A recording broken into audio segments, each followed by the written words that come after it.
Śākyamuni. Greetings everyone.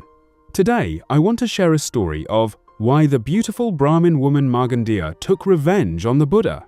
In the ancient lands of India, where kingdoms rose like mirages upon the dust, there lived a woman named Māgaṇḍiyā, a beauty so renowned that her parents believed no mortal man was worthy of her. They guarded her like a rare jewel, waiting for a suitor whose stature matched their pride. One day, word reached them that the Buddha had come to their region. Here, they thought, is a man above all men. With great hope, they brought Māgaṇḍiyā before him, imagining a union that would elevate their daughter beyond the world. But the Buddha, serene as a still lake, untouched by wind, looked upon her and said gently, "I have long abandoned the fires of desire. Even if you were placed at my feet, no longing would arise in me." The words fell like cold rain. Her parents were stunned. Māgaṇḍiyā herself felt her pride shatter. Never had she been refused, and certainly not with such calm indifference. In that moment, humiliation hardened into hatred. She vowed silently, "One day, I will repay this insult." Time passed. Māgaṇḍiyā entered the royal palace as a queen, her beauty and cunning weaving influence around her like a silken net. Yet beneath her jeweled exterior, the old wound festered. She could not forget the man who had looked upon her with eyes that saw nothing to desire. When she learned that the Buddha often walked the streets of the capital, she saw her chance. She gathered a band of ruffians, men easily bought with coin and flattery, and instructed them to hurl insults at the Buddha as he passed. And so, one morning, the air filled with jeers and coarse laughter.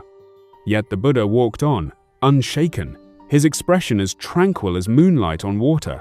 His disciples, burning with indignation, asked, "Master, how can you endure such abuse?"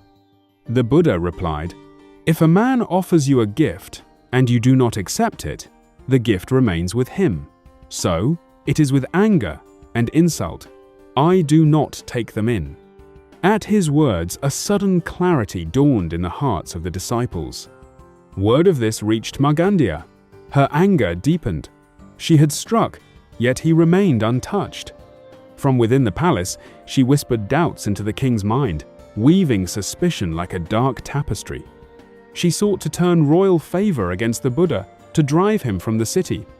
But the king, having witnessed the Buddha's wisdom many times, was not swayed. Her schemes dissolved like smoke. Desperate, Māgaṇḍiyā orchestrated slanders, more elaborate and crueler, hoping to stain the Buddha's name beyond repair. She enlisted liars, staged false accusations, and spread rumors like poison in water. Yet each lie collapsed under its own weight. Truth rose again and again, clear and unblemished. And Māgaṇḍiyā, consumed by her own hatred, found herself sinking deeper into isolation and disgrace. In the end, her plots were exposed. Her influence crumbled. The palace doors that once opened for her now closed without a sound. Her downfall was not the Buddha's doing, nor the king's judgment. It was the natural fruit of her own bitterness. For as the Buddha taught, hatred never ends through hatred. Only through love does hatred cease. Māgaṇḍiyā had tried to wound the Buddha, but the only heart she pierced was her own.